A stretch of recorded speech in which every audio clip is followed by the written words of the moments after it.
create consistent district grading, homework, and assessment practices. And so our department's been working on that for over a year and a half now. So far, our elementary curriculum coordinators have created a list of K-5 homework guidelines that kind of equalize the practice across district, taking into consideration, of course, individual student needs.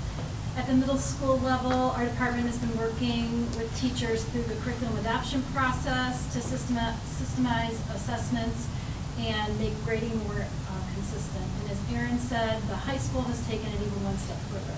So they've been contemplating many areas surrounding grading and assessment, including grading scales, weighted grades, and graduation requirements. So I'm going to let Jeff talk to you a little bit about that process. Awesome. Thanks for the opportunity, and glad to see many of you. I don't see you often enough. It's great to be in a situation that we're currently in where we're getting to talk about how we currently do business and how we can improve. I've been in Medina for 10 years now as athletic director and building principal, and for so many years it was do more with less. And we've gotten to the point where we've been able to stabilize and begin to look at our growth and where we need to grow and where we need to improve. And I think it was Aaron's first year, or maybe in the beginning of his second year, and he said to me, "What do you need at the high school?" And I didn't have the answer right off the cuff. And I left that meeting going, boy, I just missed my opportunity. I had my new boss ask me, "What do you need at the high school? What do you need to improve?" And I didn't have an answer for him. That's because of the mindset that we had for so many years of trying to do more with less or little. So getting to the point where we are today to have some stable financial outlook and the way that we have done business over the past few years has given us this opportunity that then brings up all kinds of, I don't want to call them issues, but they brings up things that need to be talked about, considered, and a decision kind of made one way or the other. And I put up here how the game is changing, and unfortunately, before we even go down this conversation and talk about graduation requirements, class rank, weighted grades, all that good stuff, I think that we all need to caution ourselves not to jump to a conclusion of what we're comfortable with or what we experienced as students. Because the educational landscape today is much different than in 1995 when I graduated from high school. Okay, so it has changed greatly. And we need to remember that there are so many other educational opportunities and avenues for our students that we do need to examine how we do things. Because in education, sometimes we can get caught in that nasty, vicious cycle of doing the same thing over and over again, because you know what? That's how mom and dad did it. That's how grandma and grandpa did it, and that's how it was when I graduated. And I have to catch myself on a daily basis. But the further you get removed from spending your days at Medina High School with 2,500 of your closest friends, it's easier just to fall back on what we've always done. So with that, and I've kind of let the cat out of the bag a little bit, some of the things that I'd like to discuss with you, educate, have conversation about our graduation requirements here at Medina High School or Medina City Schools. Because again, many of our students start checking off the list of graduation requirements as early as 7th grade with honors math and honors science and different areas of that nature. Then that moves into, if we start talking about and opening that box of graduation requirements, then we start talking about class rank and what class rank looks like today compared to just a few years ago. And then on top of that, when we get in graduation requirements, when we talk class rank, we start talking GPA, we start talking grading scales, then all of a sudden we have a conversation of how we weight our grades. And towards the very end of this presentation, I'm going to show you how we weight our grades and the decisions we've made in the past to weight our grades is vastly changing the outlook of our graduates and what they have achieved or have not achieved. So again, let's all caution ourselves that as we go through this conversation, let's ask the questions, let's talk about it a little bit deeper. The first thing I have here, and I may be one short, I was just guessing when I made some copies earlier, is something that we produce every single year, and if you have not had a high school student yet, you probably have not seen this. This is referred to as our school profile. Every school, high school in Northeast Ohio, probably the state, has a school profile. Many times, new families moving into our district, realtors, our business community, as well as colleges and universities will ask for this profile. It may come to them in different forms, maybe as simple as this piece of paper here, or it may be something we fill out for colleges and universities so that when they're looking at our students and talking about if our students would be admitted or not to their college or university, they kind of want to know what that playing field looks like, because we all understand that a student at Medina High School with a certain acquire certain GPA and credits that may look different than some other school. So they kind of want to understand where we're at as a school district. So on here, talks about we have class rank, talks about our advanced placement testing that I'll refer to a lot as AP, has our grading scale on there. And I'll point out one thing, if you look at our grading scale at Medina High School, which then trickles down to the middle school and beyond, most of our grades are on that 10-point system. 90 and above is an A, 80 and above is a B, so on and so forth. But if you look at a D, you have to have a 63 or higher to have a D to pass a class, not a 60. So that's something that kind of sticks out to some people when they look at it very closely, but when I ask the question around Medina High School, no one can tell me why it's 63 and not 60. Well, that does affect a certain population of our students when you fall into those ranges. So in talking about that grading scale then unfolds into board policy, handbooks, where are we, why is it that way? So that's something else that we'll discuss down the road. Our graduation requirements are on here. 20 credits is required to graduate. That is the state minimum. We could not go any lower than 20. Because I'll tell you what, back in 08 and 09, when things were a little thin and a little hairy, who knows, if the state minimum was 18, it may have been 18. But we are at 20. And then the breakdown is as follows. It's 4 in ELA, 4 in math, 3 in social studies, 3 in science, and so on and so forth. Do note that last year we did add a new graduation requirement. And hearing from our community and business partners, financial literacy was extremely important to our community. We had taught financial literacy, but it was a 2 to 3 week unit within economics. So we added that as a requirement. So of those 5 units of electives, they have to take the financial literacy class. Then of course we have our end of course exams that need to be passed to move on to graduation. So in talking about our baseline of 20 credits, what is Medina County doing? And what are the other school districts in Medina County? Everyone else but us is at 21. What does it really mean to go from 20 to 21? It's going to be probably either 2 elective classes, 2 half-credit courses, or a year-long course. But you also, if we look across our graduating class this year, many of our students are well exceeding 20 credits, 21 credits. Our top 10 kids per se are going to be between 25 and 26 credits. But then this also kind of rolls into our late arrival, early release. We no longer have late arrival, but we do still have early release.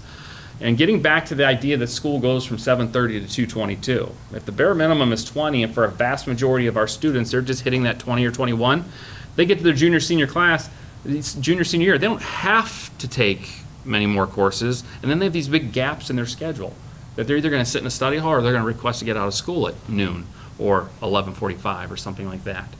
So increasing that bar and raising that bar a little bit keeps our kids in school and taking courses that we as a community value and think they should be taking. Northeast Ohio, again, I didn't pick these school districts for any other reason except for their principals replied when I sent them the email. Many of them are my friends. We're in groups together. You can send out a quick email and they'll shoot back where they're at. So as you look down that list, you're going to see a lot of 21s as their requirements. You're going to see Strongsville, who's going to 22 in the year 2020. You're going to also see Berea Mid-Park, who's at 22, and you look at Westlake, who's at 23, and as well as Green is at 23. Now, of those 21 credits, or 22 or 23, some schools also have other requirements. Like they may require you to take a technology class. So one of your 5 electives should be in a technology class. Or back, a few years ago, maybe that was I hate to use the word home economics, but sometimes that was a requirement to take. Some have service learning components. Some have internship components to that. It may not really adjust the number of credits needed, but it's in addition to. At Medina High School, we currently don't have that. The closest we get to that is you're required to take financial literacy. That's the closest we get to something of that nature. So those are other conversations that will be spurred and continued from this conversation. So when we talk about those graduation requirements, going in and making a decision as to increasing them or not, we have the capacity at Medina High School to increase our graduation requirement and not necessarily have an explosion of needing to hire staff. We can add to our graduation requirement. We could make things that we feel as a community are important. Like for example, right now, Carrie Schreck and myself, Carrie Schreck, who's taking the lead with our college and career readiness initiative, have been talking quite a bit to our business community. And we had an opportunity to tour fire decks a few weeks ago. And one of the things that we asked them is, what can we do to better prepare our students to be your future employees? And that doesn't mean just working in the shop. That could be as an accountant, that could be as a sales, it could be marketing, whatever it may be. And overwhelmingly, not only FireDex, but some of our other partners is talking about communication. Effective communication, being able to have a conversation, be able to have eye contact, be able to communicate their message, to have a civil disagreement, and to work within a team. So those are things that we're starting to hear from our business community that we want to somehow roll into what we produce here at Medina High School. And on October 10th, which is our National Testing Day, in the afternoon, we have 45 high school teachers that are going out to 3 separate sites within our community to visit their workplace. FireDex is one, the other one is FIT, which is up in Valley City, and the third one is yet to be determined or confirmed. And they will get out there, talk to those owners, see the workplace, and find out what skills we may be lacking teaching here at Medina High School and Medina City Schools. So that's exciting. So as we start talking about the graduation requirement, there's a lot rolled into it that we need to consider. But I do think it's a time to have this conversation of, we are at the state minimum, and I don't think Medina is a community, and being a community member myself, I don't know if we're necessarily satisfied with being a state minimum type of school district. So that's graduation requirements. But then when you start talking about graduation, there's other things that roll in. And usually, unfortunately, when you talk about graduation, one of the first things that comes to mind is class rank, which, this is my opinion and my opinion only, class rank is a very archaic system of ranking our students.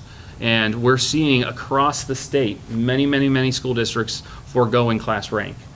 College and universities are telling us it's at a clip of about 50% of the high schools in the state of Ohio no longer publish and or recognize class rank. And again, for class rank purposes, it's me against Chris. Okay, we go to the same school, it's basically ranking one against the other. Outside of the walls here at Medina High School, it doesn't really mean much. And college and universities are going away from it.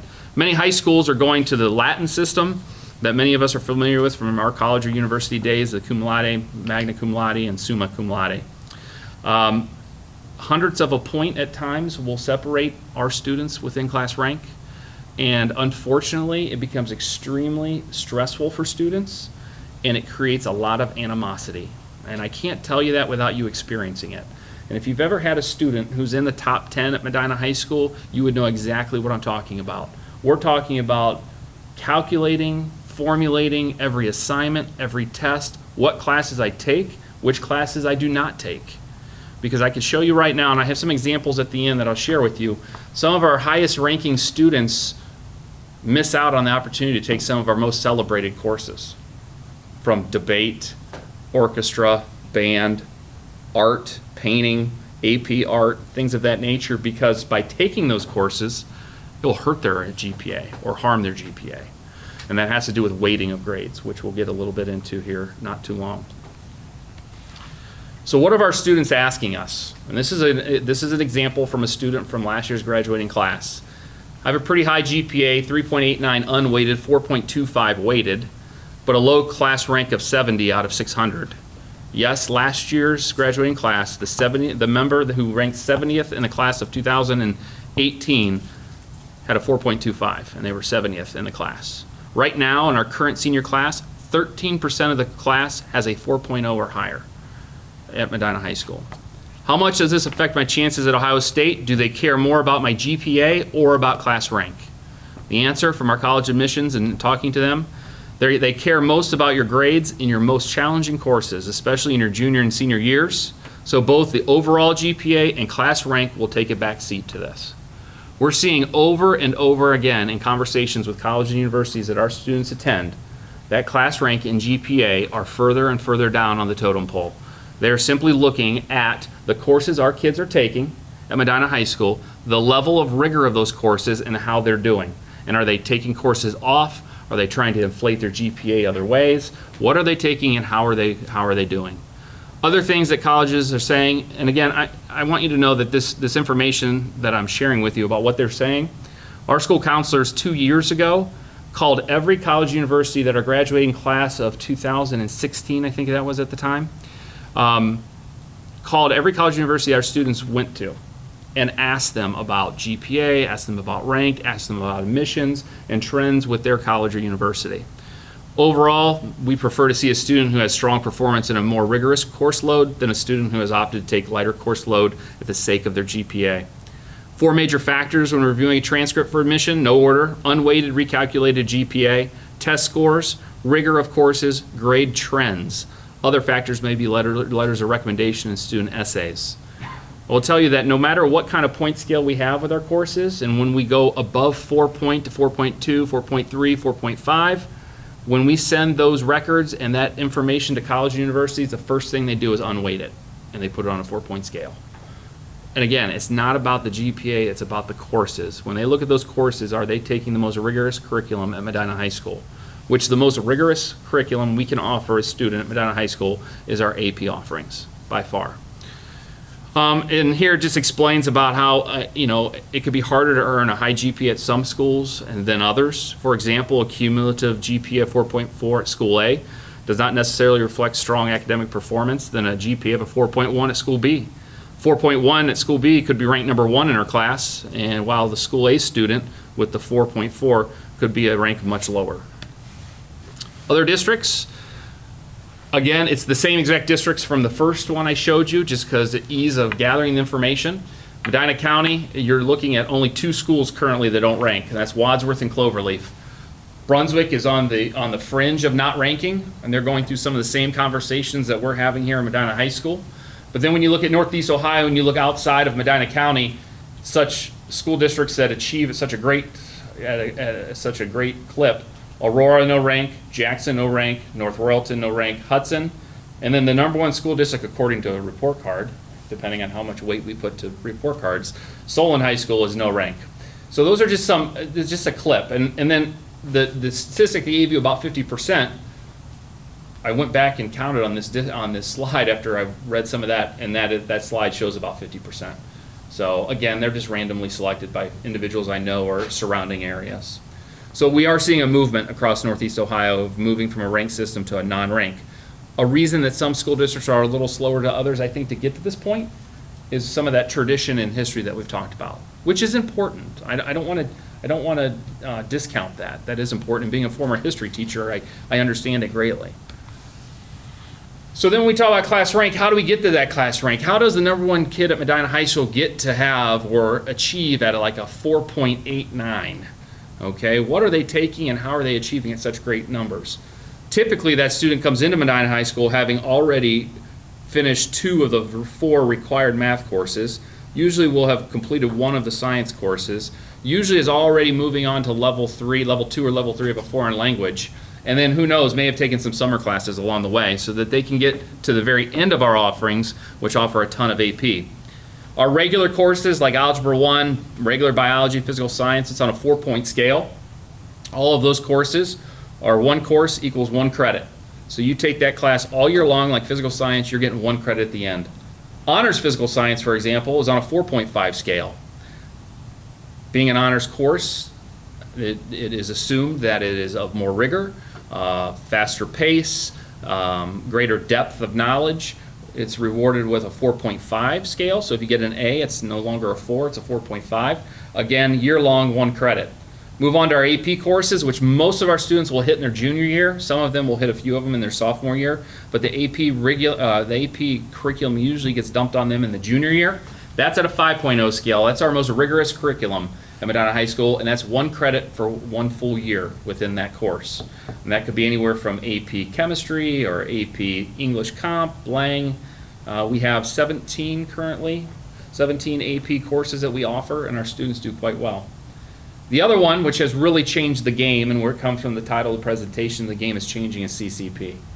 For those of us that went to high school a few years ago, it was post-secondary. It's our kids who are taking courses that are fulfilling both high school requirements as well as college. College Credit Plus, 5.0 scale. State law requires that whatever your highest point value for a course at your high school is, which for us it's 5.0, those CCP courses come in at that scale. So if I go to the University of Akron and I take a class such as badminton for my PE requirement, when badminton comes back onto your Medina High School transcript, it comes as a 5.0A. Okay, not bad-mouthing badminton, okay, but point being is it comes back as a 5.0A. You'll see how that will change things for students. Also, CCP courses are all based on semesters. So if I take that semester of badminton, I get 1 credit in a semester. Whereas a high school course, any of the 3 to the left, I'm going to have to achieve 1 credit, I got to take it for the whole year. So the accumulation of credits goes very quickly with CCP, and when you start accumulating credits very quickly at a higher point value, you can skew your GPA very, very quickly. We have seen some unbelievable jumps in GPA over the past couple of years. And as students and parents and those involved start to understand and see the impact of that, and if their goal is to have a high class rank or a high GPA, because in their mind they still believe that's truly what colleges and universities look at, they're going to load up on CCP courses and they're going to shoot that GPA and that class rank through the roof. We've seen kids in the 130s jump all the way to 40th in a class in a year. In years past, that just isn't possible, is not possible. But today's day and age, and with 5.0 and CCP, it changes the game. CCP changes the game not only for our students, it changes the game for us as a school district too in many ways, and it's not just with grades. So let's look at a couple of examples. These are current seniors, student 1, 2, and 3, all wonderful Medina students. They've been here since kindergarten. Many of them achieved at a high level in middle school and started taking high school courses. I tried to put this in a table that would be most understandable, but I'll walk you through it. Let's look at student 1. After their 9th grade year and in their sophomore year, these students are basically taking the same courses. They're already in honors geometry as a freshman. Then they took honors geometry as a freshman, then honors algebra 2 as a sophomore. They're in honors bio. They're taking similar classes. So after their freshman year and during their 10th grade year, they're ranked 15th, 19th, and 20th respectively, their class rank. So then during their junior year, 2 of the students realized that we have this thing called CCP, and they may have chosen to take CCP because maybe it's an area of interest. Maybe they heard that if they take these courses, they can start on their college requirements sooner. Their parents may have heard that I could save some money by them taking some CCP and get some requirements out of the way. I take CCP and I don't have to pay for the book, so that's good. So our 2 students, 2 and 3, student 2 took 3 CCP courses during their junior year. Student 3 took 4 CCP courses during their junior year. And look what happened. They went from 20th in the class to 5th, 19th in the class to 8th, and our student who stuck at Medina High School, taking our most rigorous curriculum and taking all the AP courses she possibly could and took no CCP, went up to about 13th. Okay? Then during moving into the 12th grade year, our 2 people down there go, wow, I jumped from 20th and 19th to 5 and 8, decided I'm done with that CCP thing because you know what, I want to take AP Lit with Mr. Quaid, or I want to take the AP Chemistry with Mr. Hammond. I want that experience here at the high school. They're not taking CCP anymore. They took 4 and 3. Most of them will take a personal finance class, Psych or Soc, English Comp 1 or 2, a government course is a popular one, and economics is a popular CCP. We offer 15 CCP courses in our building. A good chunk of those are taught by our teachers, and that's maybe a conversation for another time why we choose to do that. And then we have some adjunct professors come into our building as well to offer some of these courses. Our philosophy at Medina High School is if we offer them here in the building, that means our students stay here and they don't leave and go to campus, because if they leave and go to campus, we may never see them again. And we truly believe there is more to high school than just the academic piece of it. There's a social maturity aspect that we like to talk about as well. So this year, they're during their 12th grade year, student number 1 who says, man, I've kind of plateaued with my class rank.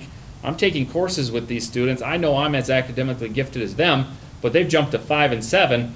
I'm going to take this CCP thing, and signed up for 2 CCP courses. So it'll be interesting to see where that student's rank goes from 15 to wherever after taking 2 CCP courses this year. The other 2 are not taking it. Maybe they're satisfied being 5 and 7, but they will not end at 5 and 7 without taking CCP this year. So that's kind of a snapshot picture as to what that looks like. I will tell you that the current number 1, and here we are talking about class rank and not necessarily being ideal, our current student who has achieved at the highest level in our senior class has not taken a single CCP course until this year. She or he has taken every AP offering we have. She or he has gotten an A+ in every single class all the way through high school. Okay? However, they understand that if she doesn't take that CCP course, or at least get one in, she's in jeopardy of falling out of that spot. And it has signed up for a CCP course this year. So, but up to this point have not. I will tell you also that many of our highest achieving students, an observation that we have and data to prove, do not take many of our most celebrated courses. And that would include things like I said earlier, debate, our music program. Usually they have to have a fine art, a credit of fine art. Many of our high achieving students achieve that through band or orchestra. Others achieve it through art fundamentals and another art class. Once they get that done, they're out, because those are unweighted courses that if I take them in comparison to a classmate who's taking weighted courses, that person's going to out-achieve me in GPA, and I'm going to slip behind. So when you look at some of our highest achieving students, they're not hitting some of those electives and other courses outside of the core that we value and as adults understand are pretty important. And as we look to add some electives for what our community wants us to add, those will not be attractive to our highest achieving students because it could hurt their GPA. So what are we here? What are we talking about? What am I proposing? I'm not proposing anything. Much of what I've told you here too is a lot of my opinion. I could tell you many of the staff members within Medina High School has strong opinions about some of these.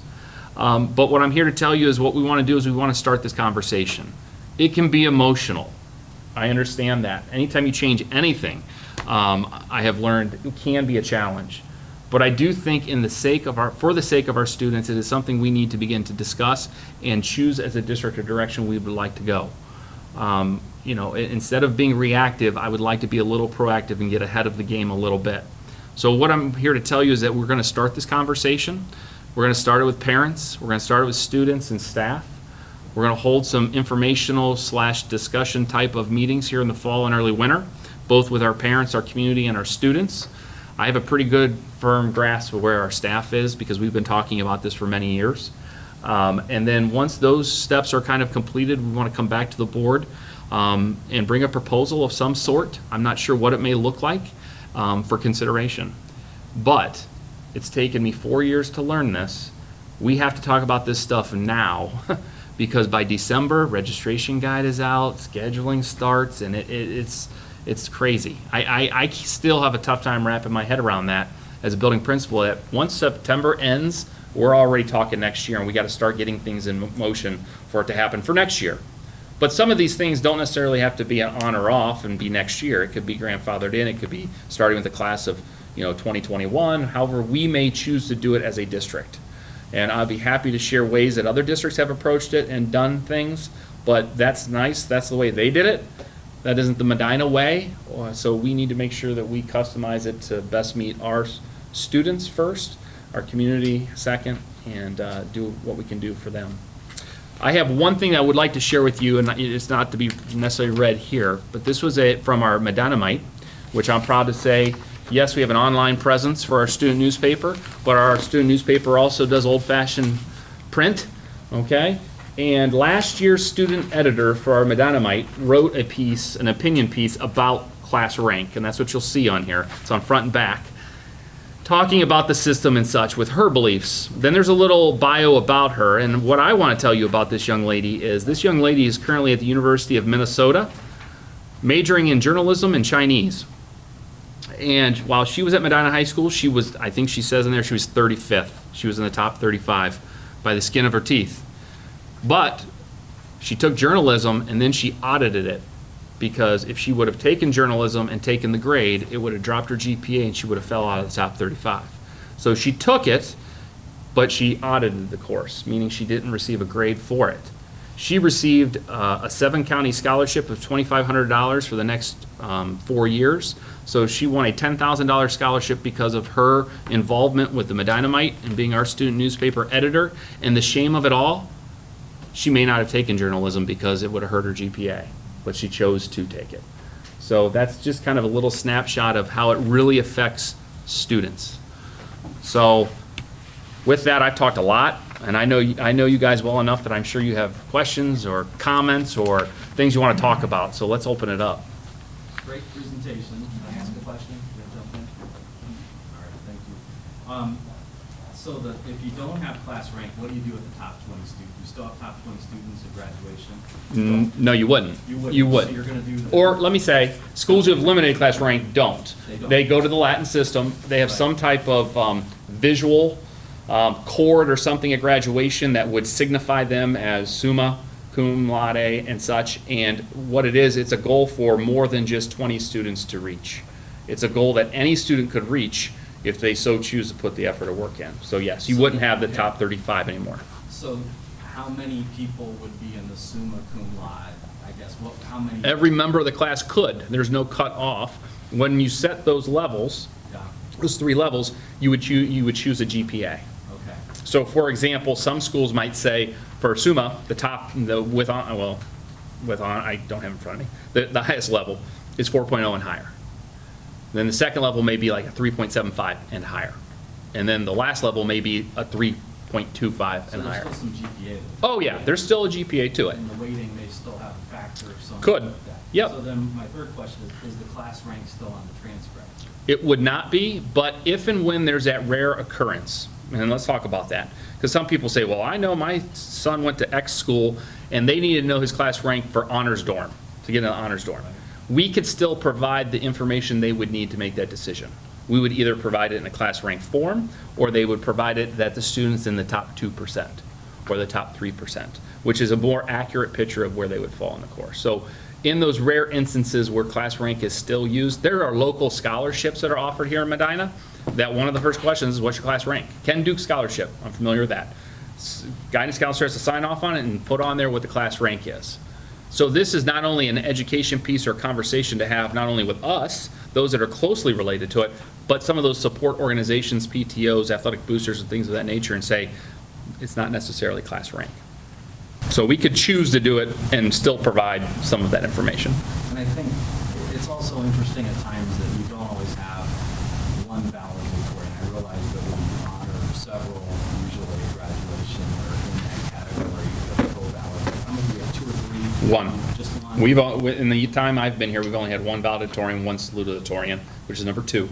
But there are some school districts, and I forget which one it was in Ohio, that anyone over 4.0 was designated as a valedictorian, and they had some ridiculous number So of you don't valedictorians. anticipate, if these changes are made, having a valedictorian? It could be something that we choose to do or not do. Some districts I know have eliminated rank, but they still recognize a valedictorian, salutatorian. And then others, depending on their beliefs, say nope, don't. Understand that valedictorian, salutatorian at Medina High School, we don't really recognize valedictorian, salutatorian. We recognize top 35. At senior awards, if you've been senior awards, we do recognize the top 10, but you kind of have to be paying attention and figure out when it stops from being alphabetical to kind of a non-alphabetical, because there we are going 10, 9, 8, 7 all the way down to the end. The kids know who the valedictorian is. They will always know who the valedictorian is because they watch it that closely. So that is about the extent that we do as far as recognizing the top 35, top 10 valedictorian, salutatorian. Some school districts, or some high schools, whoever gives a speech at graduation usually is the valedictorian. That is not the case here at Medina. We open it up to the whole class. You could be number 617 in this year's class and give the address or one of 2 messages at graduation. Back when Ryan and I attended here, maybe Jim, I don't know too, but it was the top 10% Okay. was recognized, and at some point that changed. I don't think, to become- and that's interesting you bring that up because we talked about this last year. How many did you graduate in your senior class? A lot, it was 440. 440. Somewhere like It's a lot. So I think the top, because we have the top 35. And it's one of those questions, why do we have the top 35? I think at some point in time when they started doing top 35, it was the 10% of the graduating class. And I don't think that number's ever really changed when we recognize the top 35. So, actually it's top 36 is what we recognize. Have to have the even number for the highest. But I think at one point that may have been the top 10%. Thank you. No problem. Jeff, you mentioned about the parent meetings. Yeah. We know sometimes it's like pulling teeth to get parents to come to meetings. Uh-huh. How do you propose to generate the interest participation to get them? I think an important part of it is you find people in the community that are opinion leaders and people who like to be involved. But there are certain support groups that I think will find of interest of this. PACE, our gifted population, things of that nature that have a strong, that are strong supporters of what we do. I think when you start talking graduation requirements, the needles don't really move a whole lot there. when you talk weighted grades, people really, it doesn't move the needle, but as soon as you mention class rank, because it's what so many of us are so familiar with, that's when the needle goes. And I think when we start mentioning things like that, or if we were talking about gown colors, the needle goes off the charts. So there are certain things that will trigger that reaction, unfortunately, but there's a strong population within Medina that find these things to be very important.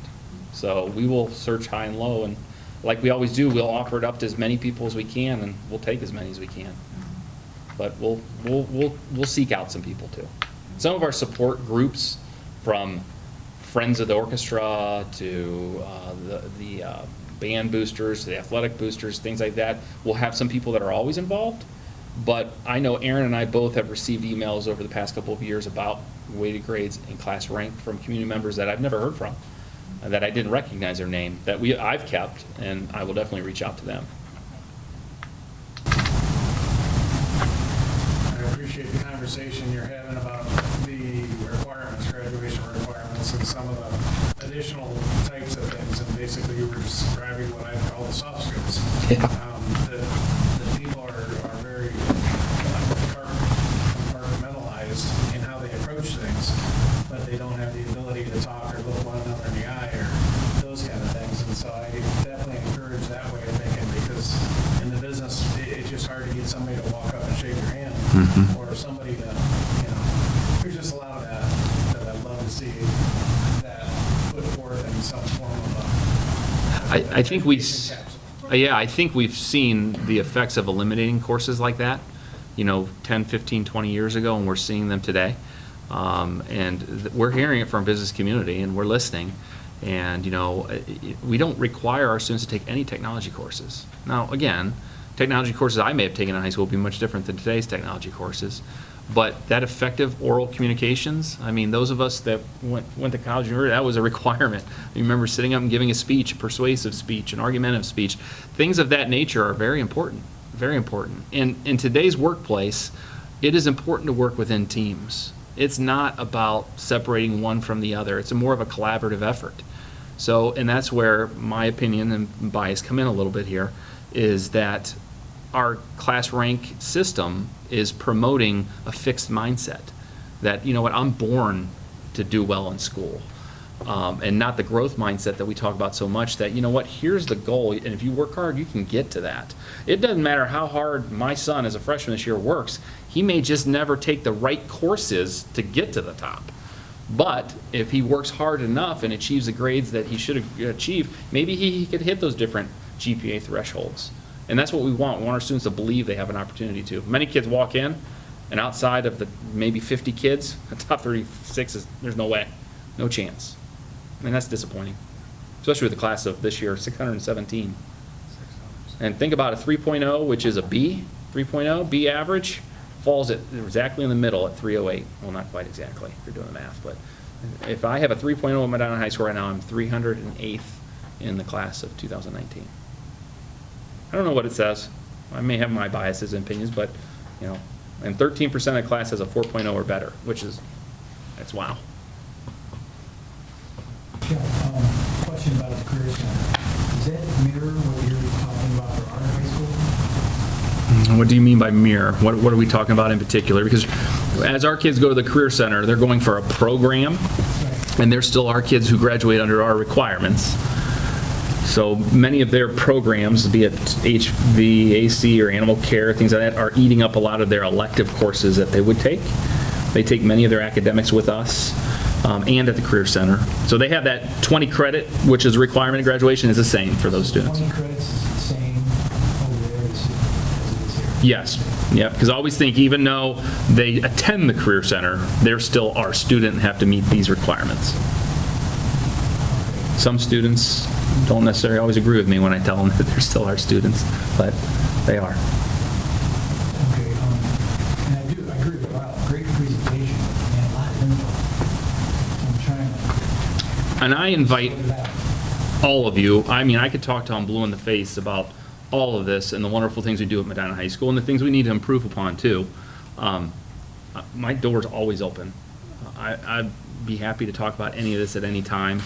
Believe me, it takes me sometimes 3 or 4 times to remember some of this, and I deal with it every single day. So please don't hesitate to call or reach out, or if you want to have a conversation about it, I'd be more than happy to. Thank you. All right, one more question. Yep. I think at one time, didn't we talk about an hours requirement as well? Kids had to have so many hours. Is that part of this? Yeah, that has to do with attendance and their amount of hours in Right. school. Okay, so that's, we're just talking academic. Mm-hmm. Yeah, I'm just not, they're going to meet that threshold for hours. We far exceed it for that bare minimum of hours they need to be in school. But with all the educational options that kids have today, something that's becoming harder and harder is attendance, and kids attending school and being at school with the flexibility of different educational opportunities. So something we as an administrative team have really been hammering this year and will continue is when kids hit certain thresholds of missed school, we're all over them because they need to be here, and we're judged by that as well. So, thank you. Well, and along with that, I'm happy to see that we no longer have the late arrival. I've always thought these are the hours of school, this is when kids should be in school, both as a parent and as, you know, a board member and taxpayer. So I'd really like to see that early release, you know, kind of go away and have classes. And I think we should have more higher graduation requirements. Looks like from the county, we're at the minimum, and everybody else exceeds us. Yep. And there's a reason we're there. I know that. And there's a reason, you know, I can't agree with you more talking about late arrival and early release. As a building principal, I can't stand it because we eliminated late arrival this year. Our tardies are way down. 7:30 rolls around, that parking lot's a ghost town. Kids are in our building. Our building is secure. You know, we don't have doors open for kids to get in. Because when you had late arrival, you'd have kids coming in and you don't know, are they late or are they just coming early to their second period class? So it was very tough with 2,500 kids to figure that out. But it's a struggle for us with parents and community members who may have adjusted their lifestyle or their daycare needs based on late arrival and early release. So getting back to the idea that school is 7:30 to 2:22 has been difficult at times. But if people understand why we got to that point, it was because we were riffing and reducing so much that we had nowhere to put kids. And now we're adding back the things that we all value and want, and that's the reason why the school day needs to go a little longer. Then the conversation turns pretty quickly. I would love to get to the point where it's seniors only and you get one period of early release. We can reward those seniors for that hard work and being there, but anything more than one period of early release beyond seniors is, in my eyes, is not productive. Not productive. Because we have very few sophomores, but right now we have juniors and seniors who have early release. And many of the juniors, they're sitting around waiting for their senior friend to take them home. And I'm like, what are you doing? And I'm chasing them around the halls. It's like, how do we put you in a class? Or at the very least, sign in the media center every day so I don't see you, because if I do, you're going to go in a class. So, yeah, it's getting there, but yeah, I agree. I don't want my kid going home at 12:30 in the afternoon when I'm at work. Exactly, right. Some trouble starts. Yeah. Exactly. So, Well, thank you, that was a lot of information, and we appreciate all that you've done so far, and look forward to results in the meetings and comes out of that.